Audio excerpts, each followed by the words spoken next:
Hello and welcome. Now, many young graduates today attend job interviews and never get called back.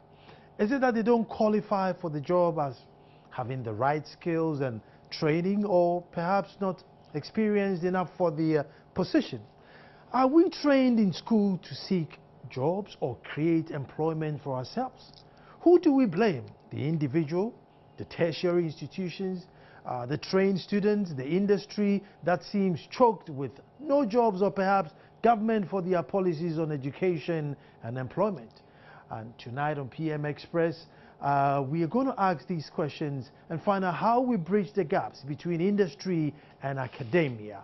And with me in the studio is Jocelyn Bachman, Director for Counseling and Placement at the University of Ghana, and also Sam Donto, who is the CEO for Serve Ghana, a consultancy and business firm who provides services for that.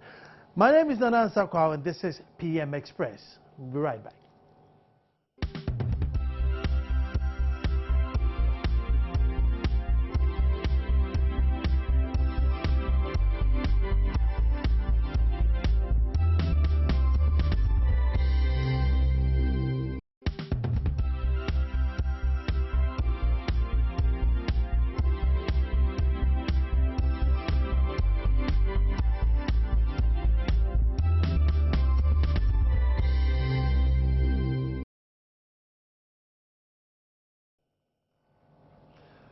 Well, now my question is, we keep saying that we're trying to link academia with industry, but what industry?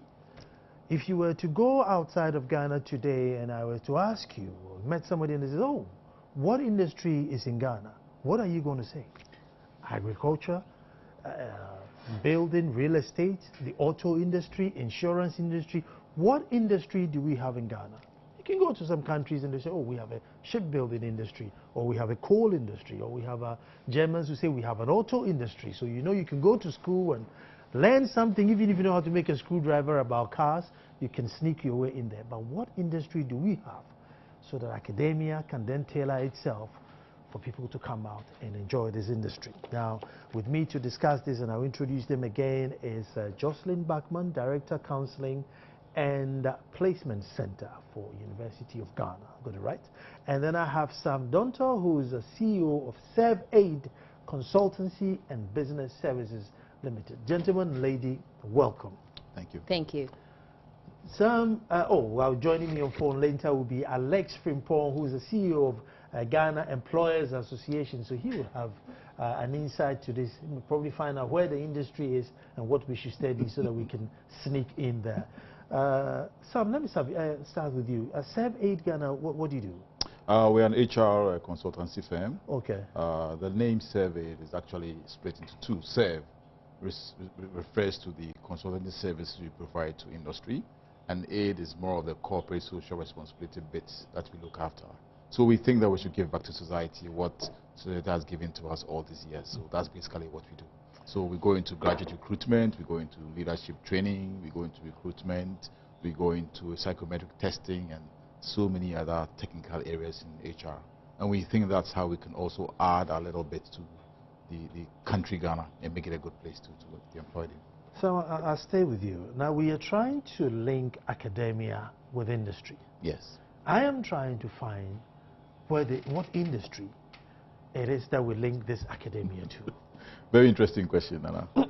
I think the industry we're referring to in this case goes beyond the bolts and the nuts. It cuts across banking, service industry, agriculture, other training institutions. So for the purpose of the discussion, I think we should focus more on the broader aspect of industries. Good. Because it's true universities will look at research mainly, but they also provide manpower to all the industries across. So I think that for purpose of the discussion, let's go beyond the nuts and bolts and look at it across the spectrum. Yeah. So if we cut across, yes.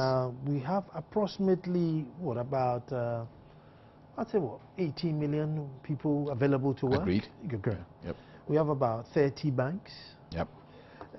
Even if each of them employ 1,000 people, that's 30,000. That's full up. Yep. We have about 6 telco companies. Exactly. If each of them employ even 5,000 people, exactly. that's done. You know, so and there are a lot of SMEs around. So many SMEs we don't even know they exist. Okay. So I think it's quite a wide range. Maybe they fall under the informal sector, but there are quite a number of them. So what I'm trying to say is that, so in this case, how does academia then say that, listen, this place is choked, or do this so that you are flexible to move about? How then do we do this linkage? You know, there are also 64 tertiary institutions in the country. So if you're saying 64, that we have close to 18 million people working, then we're saying that academia needs to connect with 64, the 80 million people, and that's a pretty serious ratio. I think the problem then is where we have the institutions like the AGI and the Ghana Employees Association bringing us the data that we need to know where who is and what who's doing. That helps academia know what it's supposed to do and who it should reach out to. The key issue here, Nana, is the availability of data. Is availability of data from academia. Some universities in this country have data on their students, where they are working, how much they earn, and what they are doing. The question to ask other universities, do we have this data? But then it tells you where your guys have gone to. I mean, I think the alumni at Legon will do a good job on that, because they've been able to reach out to all the University of Ghana guys who are out. So I think that's where the critical issue sits. And it's one of the challenges academia will be facing, as to knowing where the people have been sent to and how they can reach them. So I'm sure as we go along the discussion, this is what we'll be looking at. Jocelyn, so I come to you, and I am sure, I don't know what the percentage is, but I'm sure 4 out of 10 will come and say, look, I can read and write, I can pretty much do 3-4 subjects, but I don't know what to do. And mainly because you don't know what to do is because there's so many things going out there, and you know, should I be a banker? Should I be a lawyer? You know, should I be this?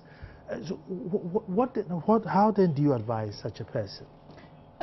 Well, that's a good question. At the center, we have clinical psychologists, we have psychometrists, we have career advisors, and we have those who do pastoral care as well. And so we are there to look after the students' needs, you know, whether pastoral or career-wise, or education, what courses they want to read, and then going forward, where can they go? And so it's up to us to help the students. Our main job, we find, is that students come to us, and in our system, they are looking for the big jobs. Law, banking, probably medicine, engineering.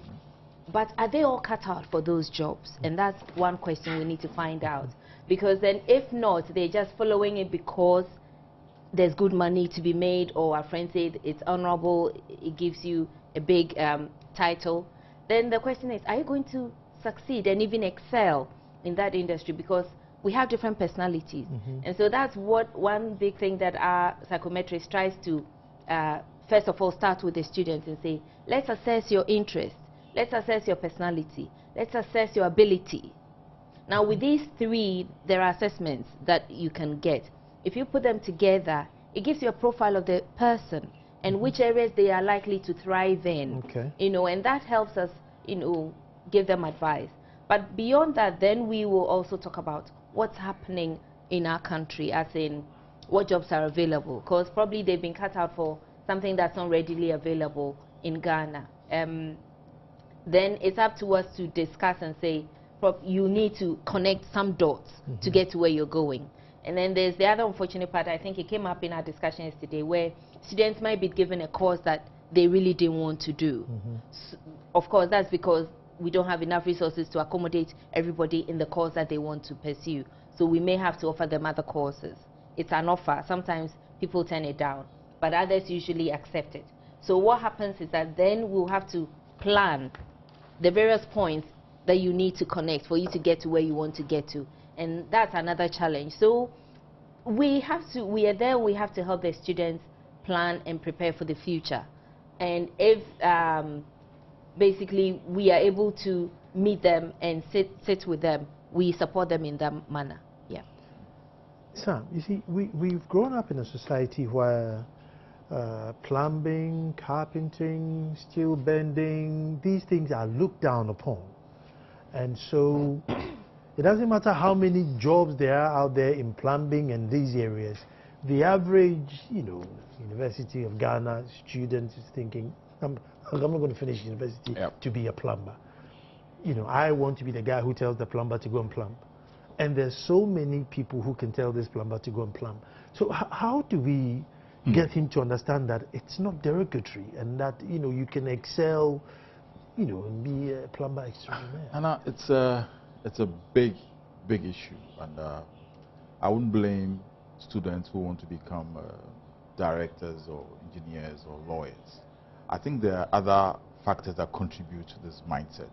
And if I'm going to be daring, I think the parents contribute to this type of issue because, your son is going to school, you know his capacity, you've seen his results from primary school to GSS, and you know that the guy struggles probably with maths and probably struggles with the sciences. But because everybody is talking about medicine, you want your son to do medicine. So the guy goes into a university, he struggles very hard to get into medicine and becomes a problem later on. I'm sure there are a lot of countless examples we can talk about. I think that the role here is for the universities, whilst getting the students into the universities, to ensure that they match students' capacity, their capabilities, with the courses that they are going to give to them. And be very blunt about the fact that you don't have what it takes to do this course. And therefore, if you went into it, it will give us a problem. And also ensure that the other courses people think are minor, are given the necessary visibility that they need. Because I heard on radio some time ago, somebody saying that my mate in primary school was extremely bright, but he didn't go beyond university and ended up as a carpenter. And the question they asked him was, are you looking on a word carpenter? He said no. But I think if my mate had gone to the university and gone to become a carpenter, he would have been more productive, because then he would have been given a necessary training, problem solving, and his mindset would be completely different. So I think that universities, apart from giving somebody a course like maybe philosophy, I read psychology in university. And believe me, before I walked into university, I didn't have a clue what psychology was all about. It was around my second to third year that I figured out that psychology cut across almost every aspect of our life. And therefore, it was something that I should have really taken serious. But you walk around and say, psychology is for guys who probably didn't do too well in the university. But believe me, in America, it's one of the highest paying jobs now. So I think it's a complete mindset change you need to work on. Parents, universities, students themselves, and the government itself, to make sure such jobs are giving more visibility and people in there understand. And I think that even from primary schools, and I'll come to that later, I'm sure George knows what I'm talking about. We're not looking at the universities. These mindsets are picked up right from lower levels, from the second cycle institutions. People start saying, what are you going to become in the future? He says, a doctor. He has a son. My son said he wanted to be a bank manager. And I asked him, why you want to be a bank manager? He said, because I'm going to see a lot of money. And my question is, what has the teacher been telling these kids? So right from the second cycle institutions, we must begin to work on the mindset of our students before they get to the universities and get stuck in ways that I think go to affect us later on. Germany has a different way of looking at this. They pay for your university, and they decide who goes to which university and which course you go to do. So they can dictate from the word go. Japan is a different area altogether. So I think that the problem is more multifaceted than we think. It's not only the fact that companies are not doing well, but I think that we need to start orienting students even before they get to the levels of making decisions. In Francis School, for instance, starts sciences around Form 3. And you have the option of doing arts, sciences, or health sciences. At that point, you know whether you want to become a doctor or you want to become a lawyer. If you take the entry examination and you fail, or you don't make the mark, you know clearly that, listen, I must focus on my arts and go through it and turn out to be something better than that. So I think it starts from the GSS level, goes right through the universities, and that's where we begin to shape guys into the right areas. But you see, in Ghana, we don't make very good use of psychometric testing, like Jocelyn have said. I'm a certified psychometrician, so I know what sort of tests you can apply, even at the nursery level, to know the likes and the general orientation of an individual. If we embark on most of these things, and I'm not saying in any way that we should just borrow these tests and come and apply them in Ghana. We do have psychologists in this country who can do these things. And these courses these days have been really localized. So if we start some of these psychometric testing, it helps us know where our kids are going to end up. And it also lets them know what they should focus on as their strengths or their areas of improvement. And I think that's one of the areas we can look at solving that problem. Alex Frimpong, who's the CEO for Ghana Employers Association, has joined us on the phone. But I'm going to take a break here and then come back and then speak to him and find out what his challenges are with, the products that are out there in the market? Are they qualified enough? Their attitude towards work? And indeed, most of us don't find work until we finish universities. All throughout school, you never get a weekend job. Stay tuned, we're coming straight back.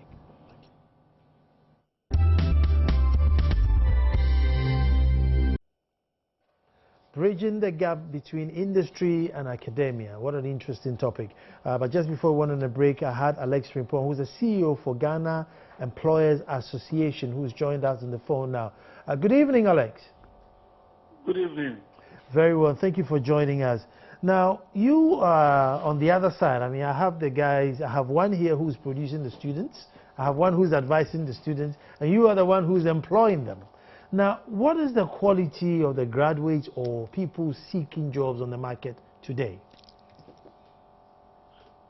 Well, I must say that at no point in the history of this country have we had fresh graduates coming out of school where the standard is so high that from the lecture room you can walk straight to any workplace and deliver. No matter the length of training and the quality of training, you may still have to go through a period of apprenticeship, a period of housemanship, depending upon your professional orientation. So to that extent, it will be very difficult for you to make that value assessment that the quality may be good, may not be good now, or it has been good in the past. Alex, let me just throw one thing in there. Does it mean that the theory is too out of place from the practical? Can you please come again? I'm just asking that. Would you say that it means that the theory is too out of place from the practical? So maybe somebody who studied marketing is all based on some American book that when they come on the market, that's not what it is on the ground. Well, I think basically the education we have in the university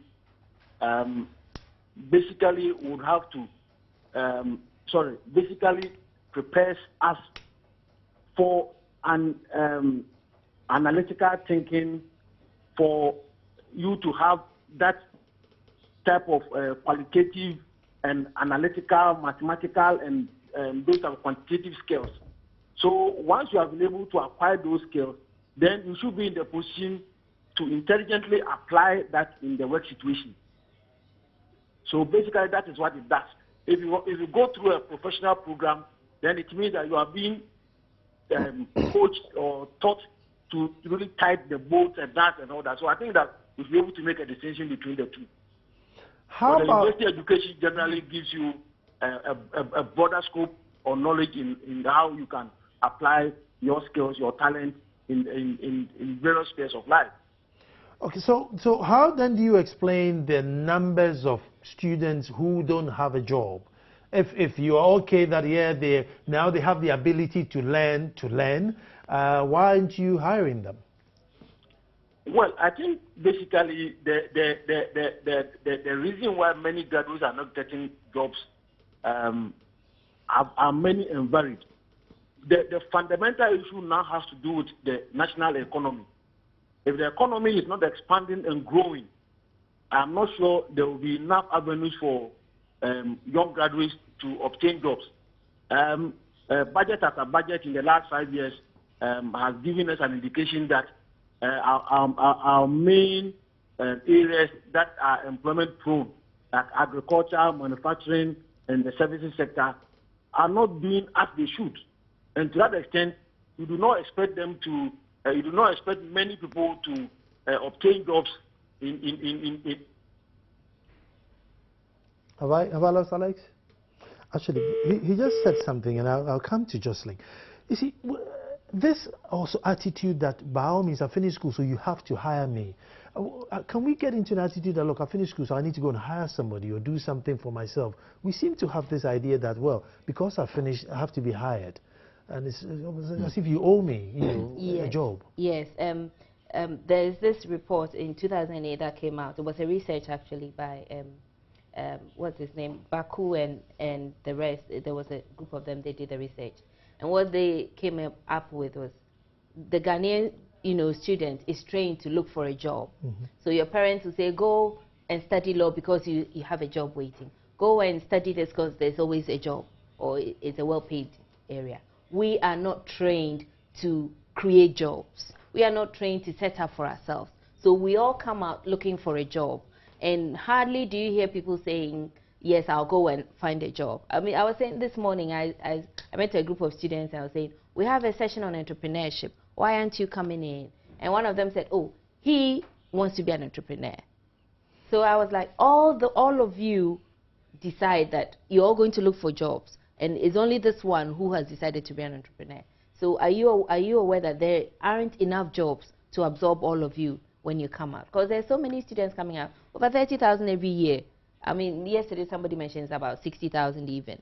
65,000, yeah. Now, if you've got 65,000 every year, are there 65,000 jobs waiting? No.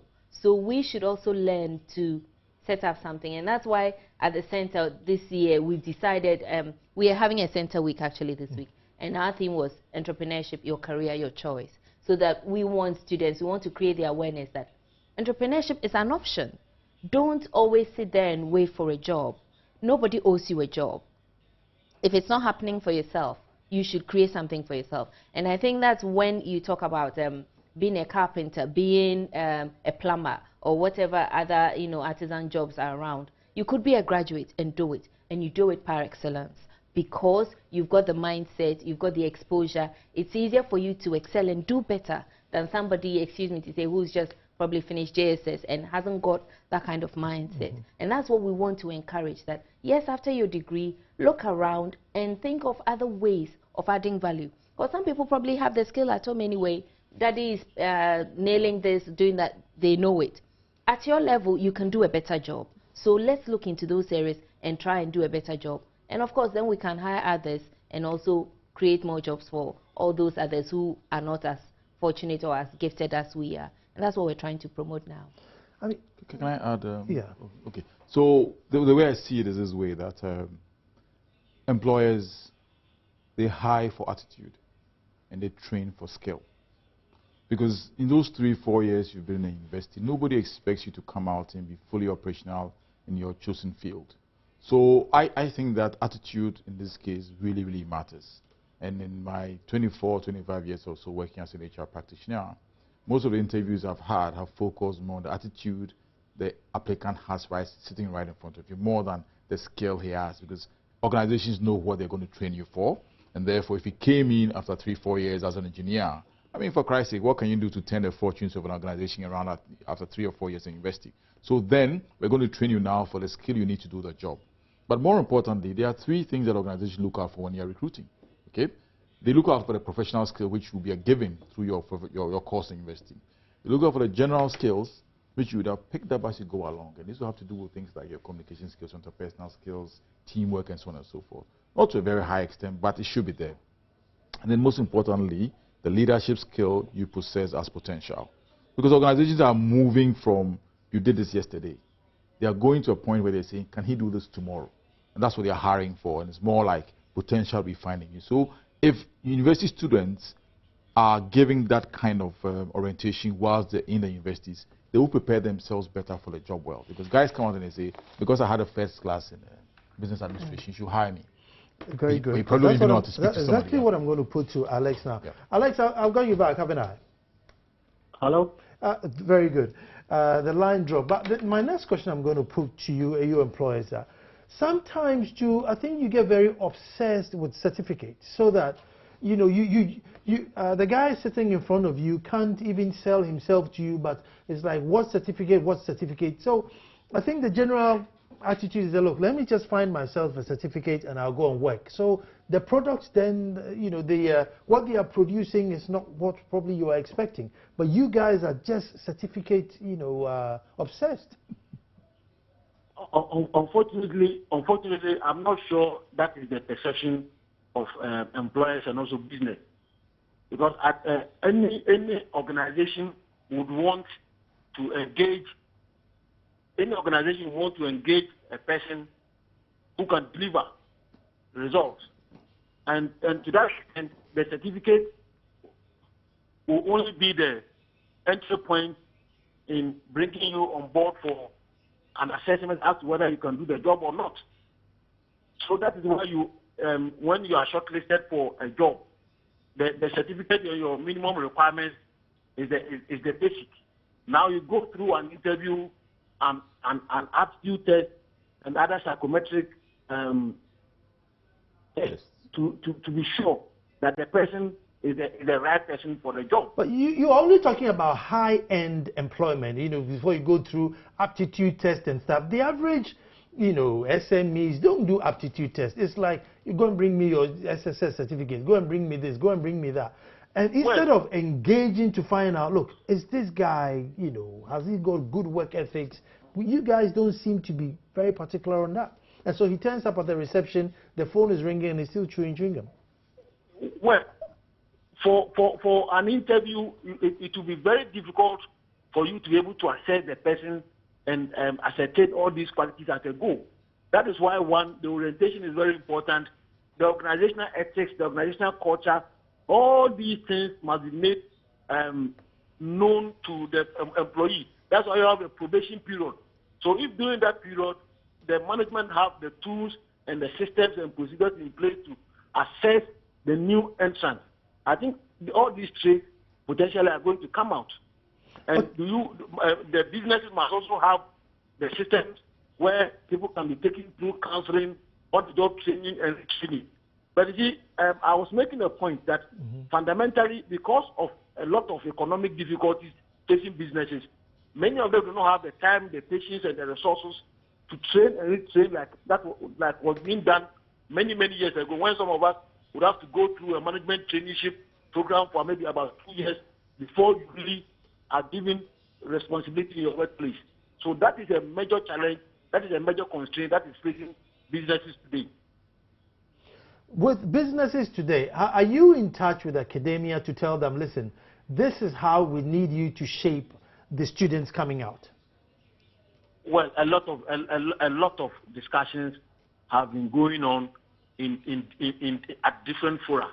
What we have not done as a business and academia is to collectively have an exploratory conversation to agree on exactly what we want to do. We have done a lot of work with academia. In 2006, we carried out a survey to find out what really businesses want. And these things were shared with the polytechnics. We went on to do another survey where we tried to show that the enrollment in polytechnics was skewed towards marketing, purchasing the generals at the expense of science and technological courses. A lot of work has been done. We are also working on internships and trying to get a national policy on internships where once you are undergoing training, you can also have an opportunity to have a feel of what happens in the world of work. A lot of engagement has been going on in some or the other, but we really need to reduce it to a national policy roadmap that will guide all of us to really understand that we have a collective responsibility to trade together to make sure that our products are really competitive on the market. Very good. Let me come with Jocelyn. You see, all in all our talking, we are just talking about the guy passing his exams, studying his work and everything. But the things that go beyond, like, even if the phone rings 3 times, apologize to the person because sorry for keeping you, or I'll call you back in 5 minutes, and call back 5 minutes and ask for more time if you were not able to be on time, and you're smart, don't chew while talking, don't talk on top of your voice.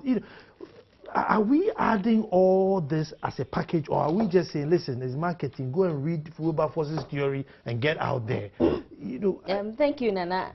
This is an issue that has come up, as we've been engaging more with industry, and we realize that at the end of the day, it's not just your certificate that will market you or that will make you more marketable.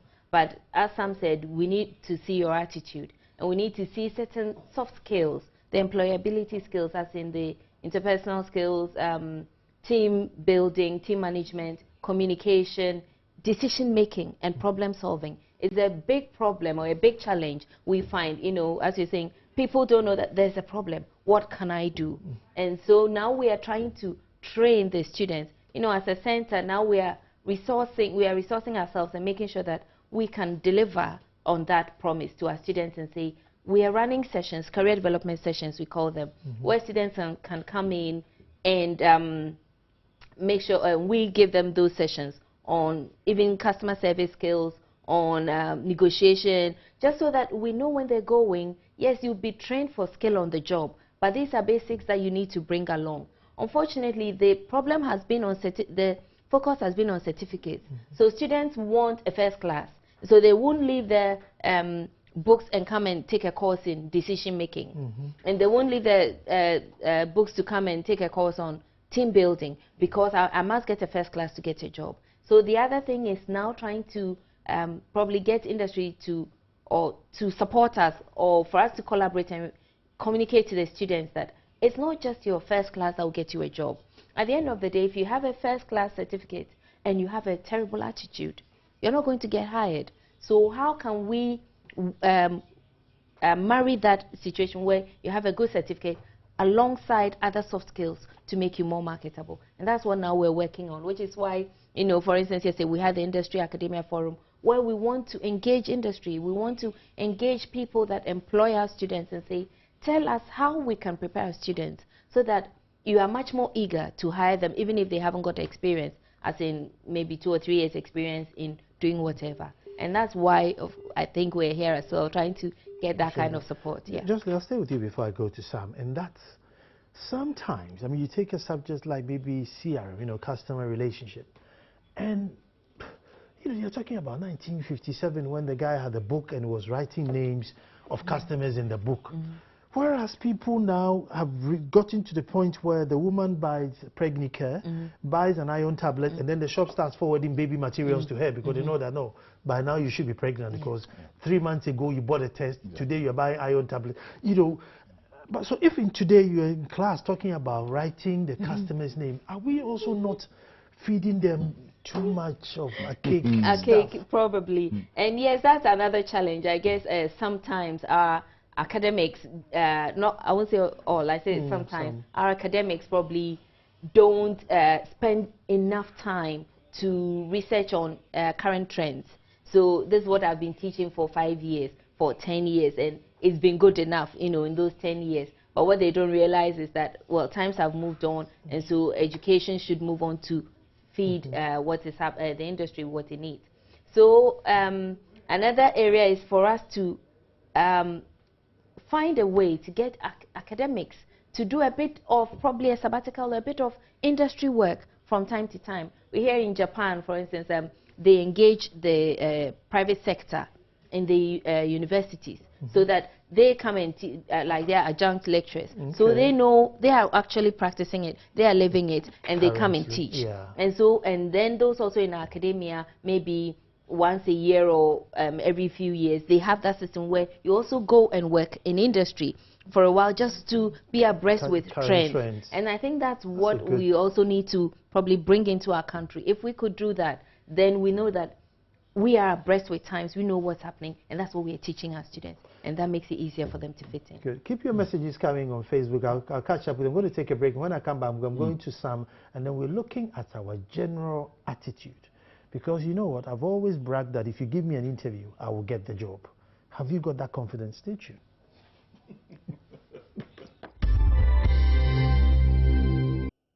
Okay, let me catch up with some of your messages. Quite interesting. This is Wisdom Okutu, and he says, I think entrepreneurship as a course must be added to every course of study at the place of higher studies so that a graduate may be in the position to start his or her own business after leaving school. This is Ishmael Odupo, and you said this is a very serious and debatable topic, but in my opinion, I think government and institutions and the individuals are to blame.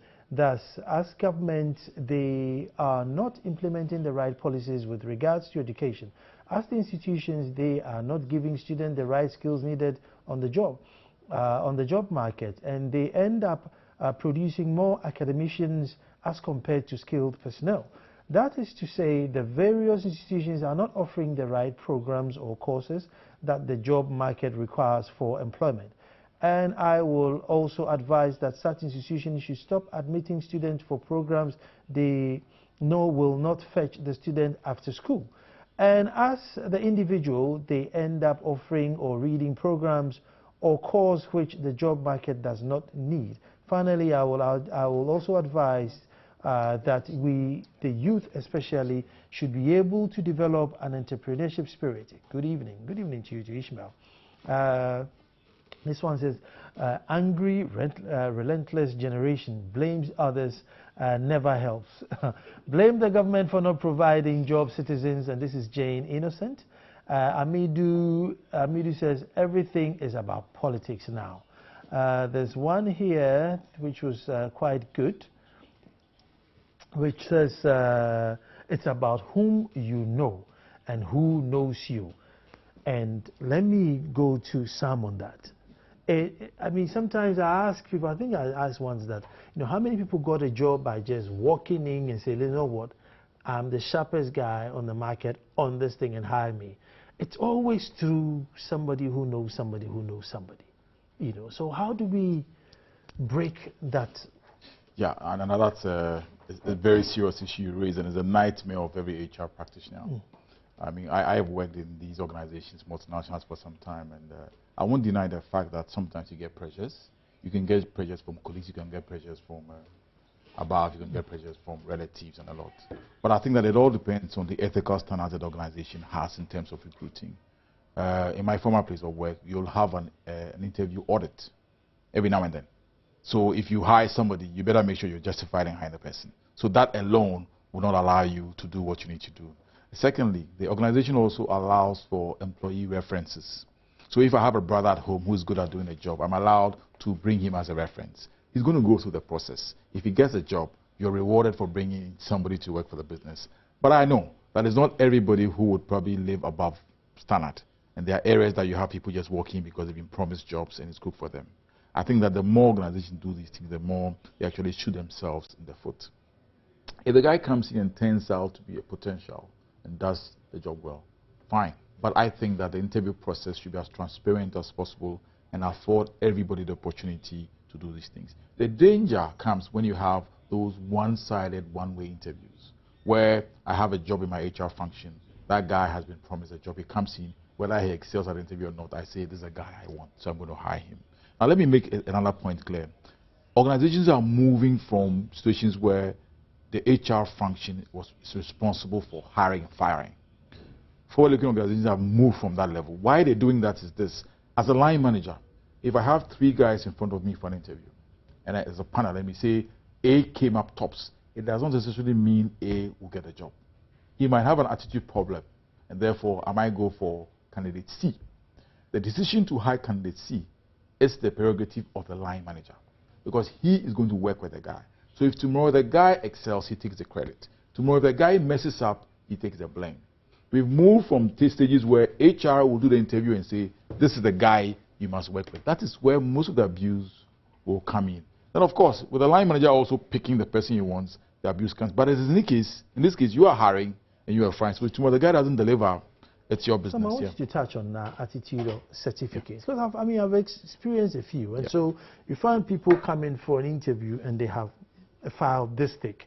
They have 25,000 short courses and this. I've done this, I've done that. And then you say, okay, put it there, and I say, if I don't hire you, what do I lose? Exactly. And then it's like, oh.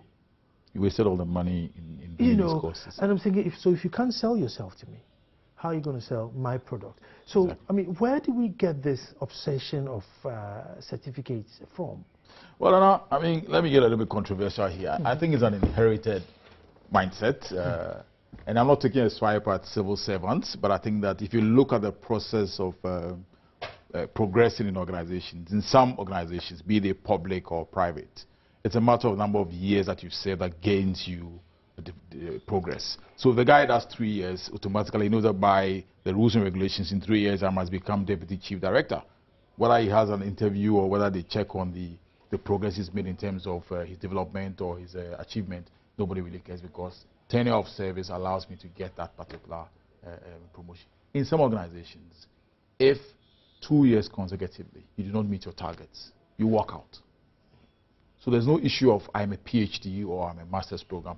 It's based on delivery, like Alex mentioned. And from the multinationals I have worked with, certificates, like Alex said, are a bare minimum because they assume that the certificate will give you what you need to have to walk into the door. Once you get into the door, how you deliver becomes the yardstick. And that's where I think the problem comes from. But Nana, certificates have become a big issue because we've commercialized most of our education. That's where the problem is coming from. So you go to a class, you have 400 guys taking a particular course. I mean, how the hell is the lecturer going to focus on the 400 students?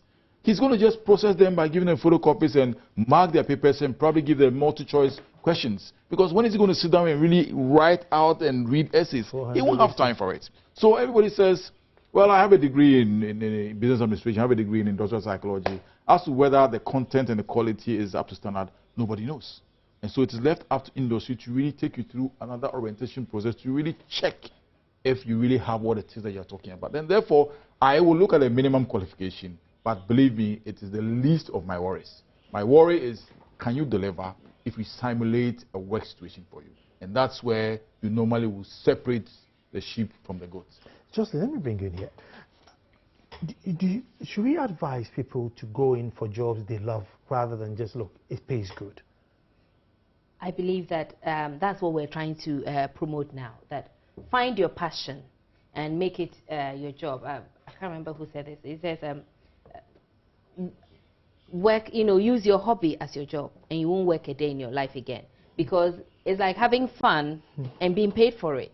And that's what we're trying to promote. And you find that it's easier to excel, and you can take it to a certain height that probably you wouldn't get to if you went into a job just because it pays. And that's what we're trying to encourage our students to do now. And we were saying that probably then in Ghana, we need to look at these assessment centers. But some people don't even know what careers are related to their passion. So apart from the assessment centers, we know in America, for instance, there's a job dictionary where all the jobs in the economy are listed. And it tells you what requirements are needed, and it tells you which areas you can go into or what you can do if you're in such a field. So you realize that as we're advising the students, we know that with your kind of personality, this is where you will excel in. And we pick the dictionary and we look and we say, all these areas, all these duties are what you do. And the person's going in knowing that this is actually something I will enjoy because it fits in with my personality or it fits in with my interest. And that's what I think probably as a country we also need to consider. If we could have that kind of job dictionary, it would be very helpful in advising students to find something they love rather than for the money. If you do what you love, you excel and you're likely to get the money rather than just following the money. Have I got Alex? Oh, okay, sorry, I thought I had Alex on there. But Sam, our general attitude towards work, and all by a few private, institutions, generally you walk into places and it's very, very appalling. Where should this thing come from? From home, from the school? Where should we build that attitude to know that this is work and I have to deliver my best till it's 5 o'clock or whatever time I close? Where should we pick up this attitude? Nana, that's another controversial issue, but I think that it starts from the home. You can't deny that fact. It starts from the home. It starts from the work ethic that kids pick up. He wakes up in the morning, he might have a house help, but his mom says, your responsibility to sweep this living room because you messed it up the night before. Once you start such responsible behaviors at that level, kids then begin to grow up with it. Now, if you move to university level, you're probably an SRC president, you're probably a church choir master or whatever. Some of these little actions we take in these areas build those leadership skills. But you see, like I mentioned earlier on, the organization looks at 3 skills, mostly 3 skills. The general skill, which involves what we're talking about, like your business and motivation, like your interpersonal relationships. The professional skills, which is what you learned in the school. And the critical one for me is the leadership skill. The leadership skill is where the attitude comes from. How does a guy recover from having botched up a job? How does he recover?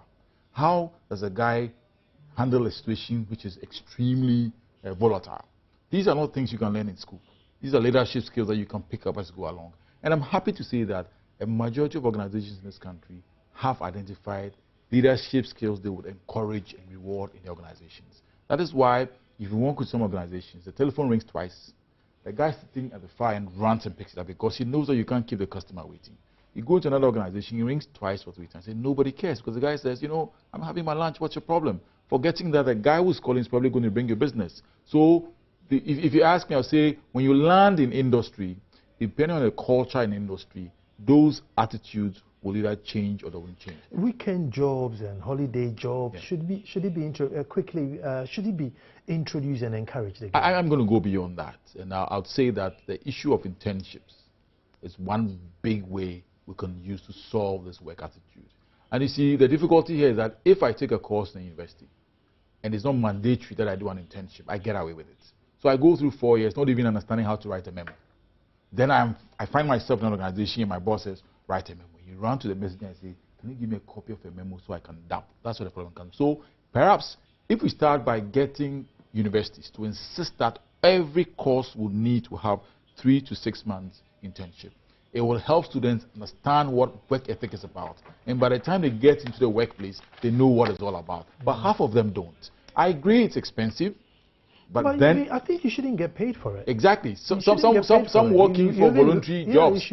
Yeah, but of course, you know, another guy will come by transport and eat. So some allowance to help him survive. But even then, it's to train him on managing his finances. The problem with internships is the issue. Round it up for me. Yeah, round up. Is the issue of confidentiality. That's why most organizations are not too keen on allowing internship because guys come in, they steal their ideas and they take them out. That's what. But I think it's a major discussion going on for the Ghana employees. I think we need to speak to Famous and somehow get this conversation going because I knew that we didn't have enough time, but at least we started. And I would say thank you very much to Sam Donto, CEO of ServeAid Consultancy and Business Services Limited, and also to Jocelyn Bachman, who's Director, Counseling and Placement Center of the University of Ghana. And as I always say, say thank you to Alex Frimpong, who joined us on the phone, CEO of Ghana Employees Association. My name is Nana Sakwao. And I say tomorrow we'll be back to do it all over again. Good evening. Pleasure having us on the meeting.